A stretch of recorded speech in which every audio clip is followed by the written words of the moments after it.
呃人光環失效，明星火鍋玩完啦，現盒裝800間門店跌到25間，暴利神話拆解，消費者醒晒，流量收割模式破產，排隊5個鐘，簡直係智商稅啊！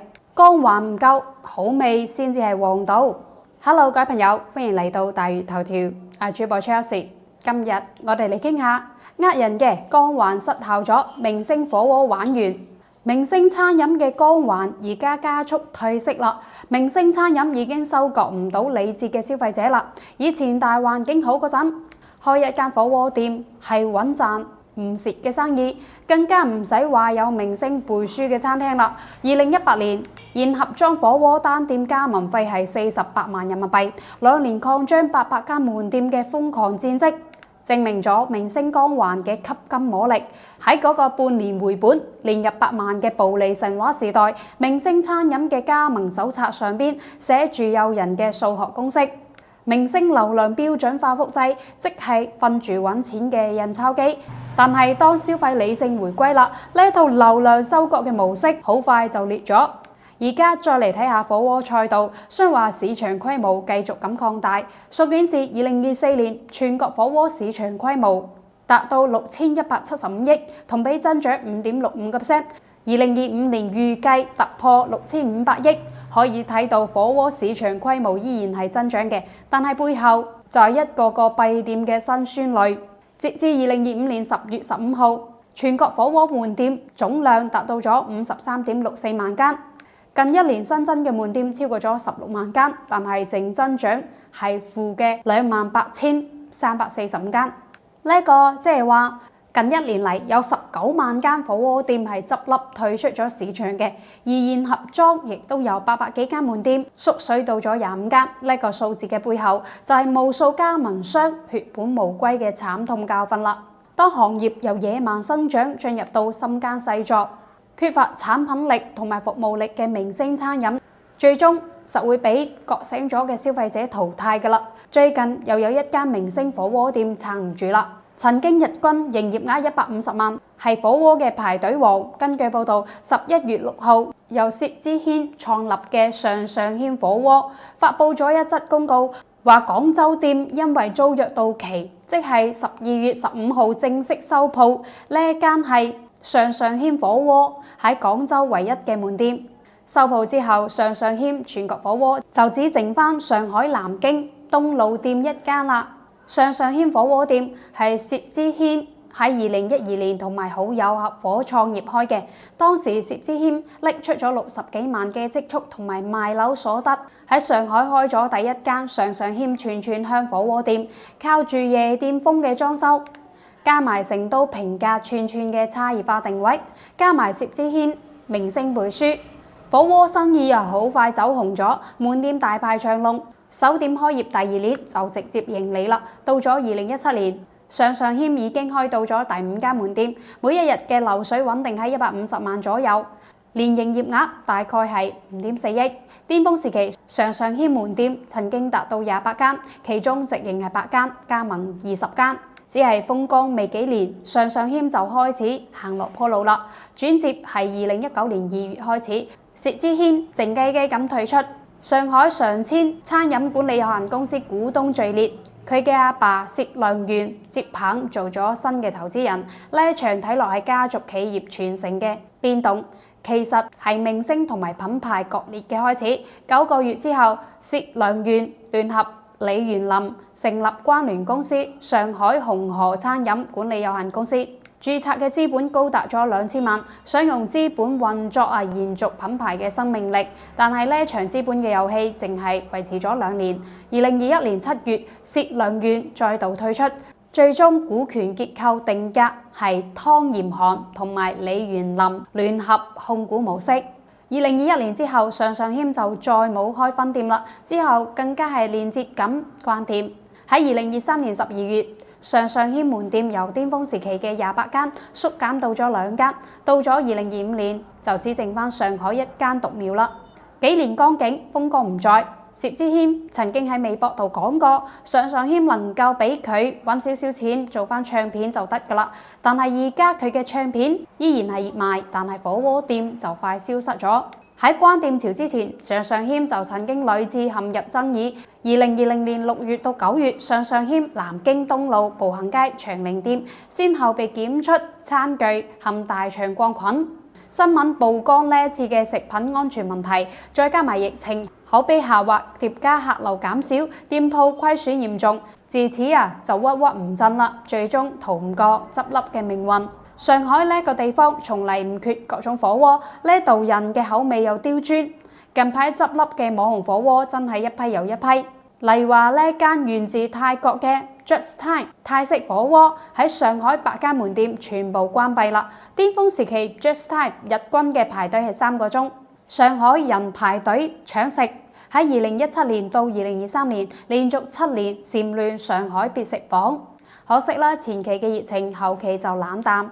唔單止係俾消費者抱怨個菜難食，仲俾吐槽係瘋狂營銷割韭菜。喜新厭舊嘅上海人對網紅餐飲嘅熱情總係短暫。佢哋可以排5個鐘食一餐，或者係買個上百蚊嘅吐司，但係一旦回歸理性，就即刻拋棄呢啲網紅餐飲啦。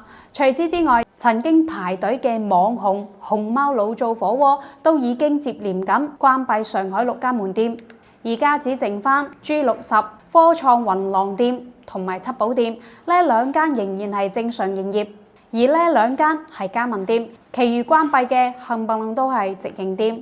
呢間火鍋店亦都係好多上海潮人中意去嘅，曾經連續4年穩坐點評榜前3，有人排隊5個鐘先食到，而且龔俊啦、張藝興、吳尊、蔡依林、周市明等明星都有捧場。呢間熊貓老灶火鍋名副其實係上海火鍋嘅頂流網紅，吸引嘅係嗰批毫無忠誠度嘅潮人，所以熊貓老灶火鍋嘅結局都自然可想而知啦。畢竟火鍋行業門檻低，冇咩創新嘅技術，大家食嘅嘢咧基本同質化。火鍋行業靠嘅係噱頭、體驗同埋服務，邊個能夠保持創新，邊個就可以吸引消費者。火鍋龍頭海底撈就係例子啦。熊貓老灶火鍋以前靠熊貓跳舞嘅噱頭，收尾熊貓唔跳舞啦，而家熊貓老灶火鍋直營嘅門店已經全部執笠，公司亦都被列入經營異常嘅名錄，企業法人丁飛被限制高消費。呢2年餐飲業唔好過，蝕嘅蝕，執笠嘅執笠，破產嘅破產。而火鍋作為最易複製嘅餐飲業，同時都係倒閉嘅重災區之一。舊年全年火鍋相關嘅企業就註銷咗超過3萬間。明星餐飲割唔喐啦。餐飲作為門檻最低嘅創業項目，曾經係唔少明星嘅首選投資，尤其是係火鍋賽道。但係正因為低門檻、競爭大，作為紅海市場，火鍋品類想做好唔容易啦。薛之謙曾經喺節目提到過，做餐飲回報低，要靠翻台揾錢。跨界經商本嚟就唔容易，佢仲要考慮市場嘅環境啦、行業嘅壁壘等因素。如果唔了解將要進入嘅行業，每個環節都摸唔清楚，好容易失敗。明星好多時陣只係投錢入去，對經營管理一問三不知。餐飲除咗財力，仲要有人力、精力。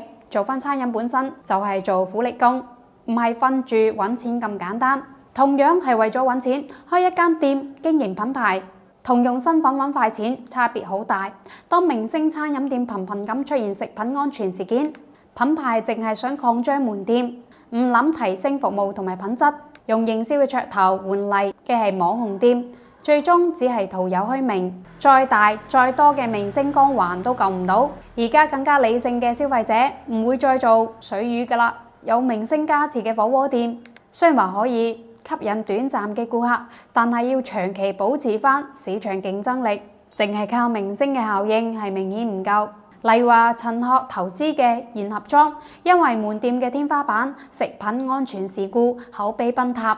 鄭愷投資嘅火鳳場鮮貨火鍋，2021年被爆加盟店有黃喉變質、滷肉發酸、生菜回收、蘑菇唔洗等安全嘅隱患。火鳳場鮮貨火鍋成立初期一直都係宣傳鮮貨火鍋現切現賣，但係實際嘅骨頭湯用料包嚟煮，食材又唔新鮮，大部分嘅明星都係出手掌櫃。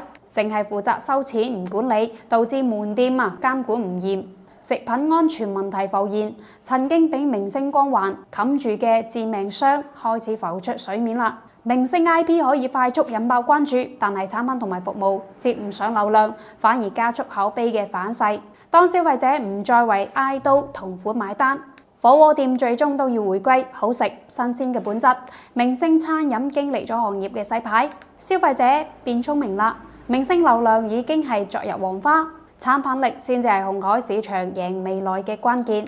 當下嘅消費者更加願意為產品嘅價值買單。餐飲品牌要建立起口味、服務、體驗完整嘅閉環，圍繞鍋底啦、食材細節、質價比四大要素，打造核心競爭力。喺火鍋行業高度標準化嘅今日，鍋底始終係決定品牌生死嘅定海神針。呢一份濃稠嘅液體，承載住地域文化密碼同埋味覺嘅記憶。佢嘅標準化係品質管控嘅底線。食材創新都係火鍋行業突破增長瓶頸核心嘅路徑。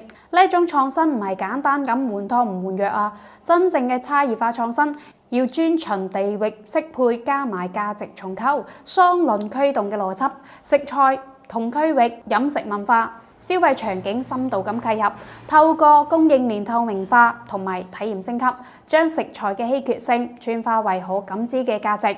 例如話今年7月，全國多地高溫，雲南20幾間海底撈靜雞雞搞火把節，以雲神命名嘅區域限定菜單，20款新品登場，主打雲南善安酸湯鍋，仲有雲南黃牛肉產品，細節加分。目標就係令食客食得舒服開心。要做到呢啲，品牌要將部分嘅非必要成本投入食材，令顧客覺得冇使冤枉錢。咁佢哋先會主動咁回頭復購，上簽流量時代已經落幕。當消費者用味蕾投票成為咗新常態，明星餐飲生存嘅法則終於回歸本質。再耀眼嘅明星都唔夠填飽食客對美味永恆嘅期待。唔知大家又有乜睇法呢？好啦，呢期就到呢度，感謝你哋嘅收睇，我哋下一期再見。